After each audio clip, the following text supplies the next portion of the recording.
Praise the lord. మత్తయి 12:43-45. అపవిత్రాత్మ ఒక మనుష్యుని వదిలిపోయిన తరువాత అది విశ్రాంతి వెతుకుచు నీరు లేని చోట్ల తిరుగుచుండును. విశ్రాంతి దొరకనందున నేను వదిలి వచ్చిన నా ఇంటికి తిరిగి వెళ్ళుదుననుకుని వచ్చి ఆ ఇంట ఎవరునూ లేక అది ఊడ్చి అమర్చి ఉండుట చూచి వెళ్ళి తనకంటే చెడ్డవైన మరి 7 దెయ్యములను వెంట పెట్టుకొని వచ్చును. అవి దానిలో ప్రవేశించి అక్కడనే కాపురముండును. అందుచేత ఆ మనుషుని కడపటి స్థితి మొదటి స్థితి కంటే చెడ్డదగును. అలాగే ఈ దుష్టతరము వారికి సంభవించును. మరి యేసుక్రీస్తు ప్రభువారు వచ్చిన కారణం ఏమిటంటే, ఈ అంధకార సంబంధమైన రాజ్యం నుంచి మనల్ని విడుదల దయచేసి దేవుని కుమారుని యొక్క రాజ్య నివాసులుగా చేయుటకు యేసుక్రీస్తు ప్రభువారు పంపబడ్డారు.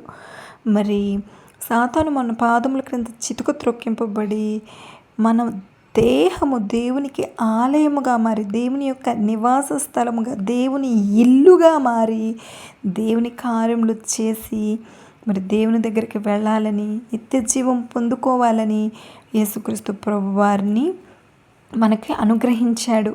యేసుక్రీస్తు ప్రభువారి ద్వారా పరిశుద్ధాత్మతో మనల్ని నింపి నడిపించుటకు దేవుడు ఇష్టం కలిగి ఉన్నాడు.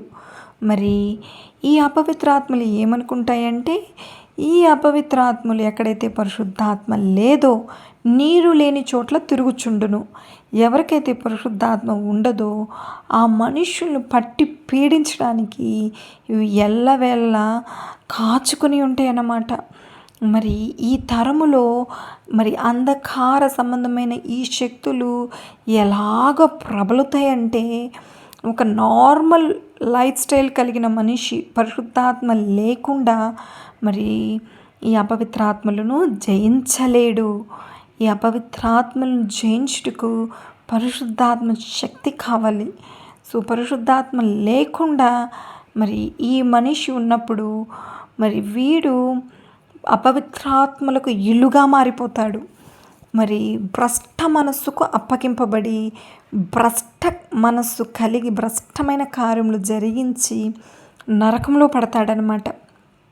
సో యేసుక్రీస్తు ప్రభువారిని నీవు నీ పాద సన్నిధికి వచ్చి నీ పాపములను ఒప్పుకొని పరిశుద్ధాత్మ వరమును పొందుకొని పరిశుద్ధాత్మ ద్వారా నడిపింపబడాలి.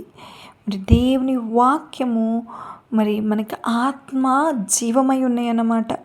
ఈ పరిశుద్ధాత్మను పొందుకున్నప్పుడు దేవుని యొక్క వాక్యమును నీకు బోధిస్తూ నేర్పిస్తూ మరి దేవుని వాక్యమును నీ పాదములకు వెలుగుగా, నీ మార్గములకు వెలుగుగా, నీ పాదములకు దీపముగా ఉంచి నడిపిస్తుందన్నమాట.